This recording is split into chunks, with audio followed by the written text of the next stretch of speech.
Good afternoon, everyone, and welcome back to Rob's Rig. Today, I wanted to take a look at just how you could actually void yourself your new Jeep Wrangler warranty. You know, we all like to add mods and stuff to the vehicle, but there are and aren't certain things that you can do that might cause you to void your warranty, right? Now, one thing I would mention, check out the Magnuson-Moss Warranty Act. Just Google it. There's a lot of information out there about what the consumer is and is not going to be responsible for, I guess, when it comes to warranty on any product. So I thought I'd go out to the web and search this so you don't have to. Here we go. I asked, how to ruin your Jeep Wrangler warranty. It says here, to ruin or significantly restrict your Jeep Wrangler's factory warranty, you must perform extreme aftermarket modifications, alter the vehicle's identity. That's interesting. Maybe that means like putting a new body on it. I don't know. Or engage in documented vehicle abuse. That would be probably like accidents or things maybe that you might do off-road to cause a failure. It says here under the Federal Magnuson-Moss Warranty Act, a manufacturer cannot completely void your entire warranty bumper to bumper simply because you added a part. So for example, let's say you put an aftermarket, I don't know, rear brake light on, and then 2 days later your engine blows up. Well, they can't say that your whole warranty is void because you put that aftermarket tail light on, let's say, right? Because really, one has nothing to do with the other. However, if you wanted to go in and let's say you had some kind of a wiring fire coming from that tail light that you added, that they could void because what you did directly caused the failure of an otherwise warranty part or system, in this case, the electrical wiring, right? It does say, however, dealerships can legally deny coverage for any failure they trace back to your specific actions or non-factory upgrades. The most effective ways to ensure your warranty claims get denied include, number one, hardcore aftermarket modifications. While basic factory spec parts are safe, major geometric or mechanical changes are automatic claim killers for related components. And then they give some examples here. Installing massive lifts and oversized tires.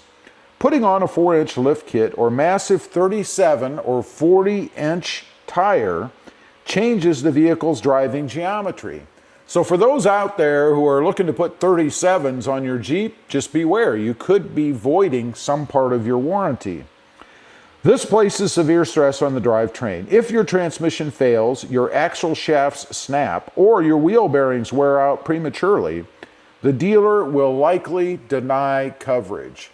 So I guess if you have one of those problems, save those old tires, rip the new ones off, put the old ones on, and then go in for your warranty claim, right? Next in here it says flashing or reprogramming the ECM/PCM. Tuning your engine with performance chips or reflashing the computer to adjust shift points voids the warranty on your entire engine and powertrain.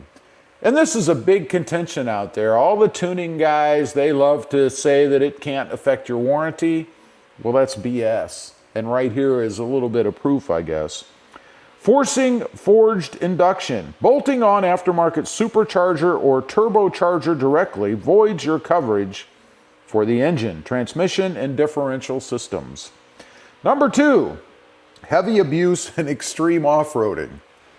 I mean, isn't it an off-road vehicle? Isn't it kind of why you buy it? I don't know.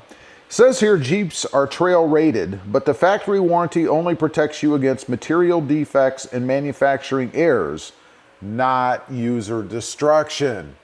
So if you think you can take your Jeep out on the trail and beat the hell out of it, break something, and then Jeep's supposed to cover it, not gonna happen. Here are some examples. Hydrolocking the engine. Driving deep into a river or mud hole and sucking water into the intake will completely ruin your engine. Jeep will explicitly deny coverage because this is classified as water damage and environmental abuse. Underbody impact damage. If you smash your oil pan against a boulder, crack your differential housing on a stump, or bend a shock mount, you're on your own. They're not going to cover it. So while it is built for off-roading, and it's funny because the manufacturer always stresses the prowess of their off-road vehicles, the Jeeps, right? They don't really mean it.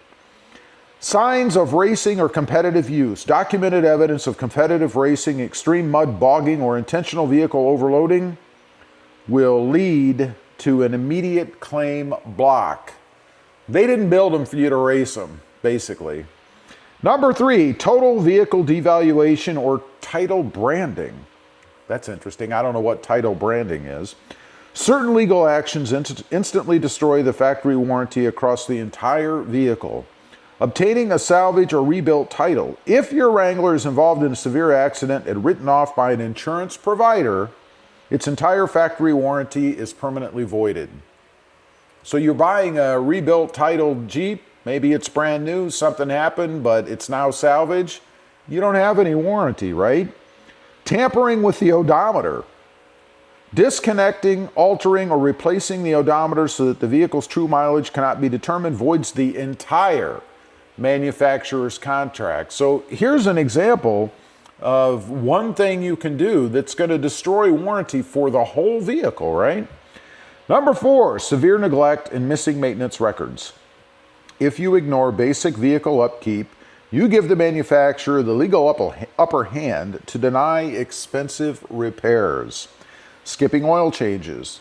If your engine suffers from oil sludge or internal component failure, the dealership will demand service invoices.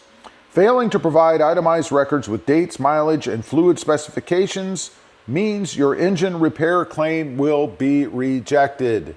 This does not mean that you can't do these things yourself. You just have to keep records, right? Using the wrong fluids. Putting incorrect coolant, non-certified transmission fluid, or wrong weight oil into your Wrangler easily triggers failures that are excluded from factory coverage. And I get a kick out of this. Over on the Tacoma channel, I get a lot of people commenting about changing the weight of the oil. I don't know why you want to do that to begin with, but it'll void your warranty, man. Why would you even want to do that?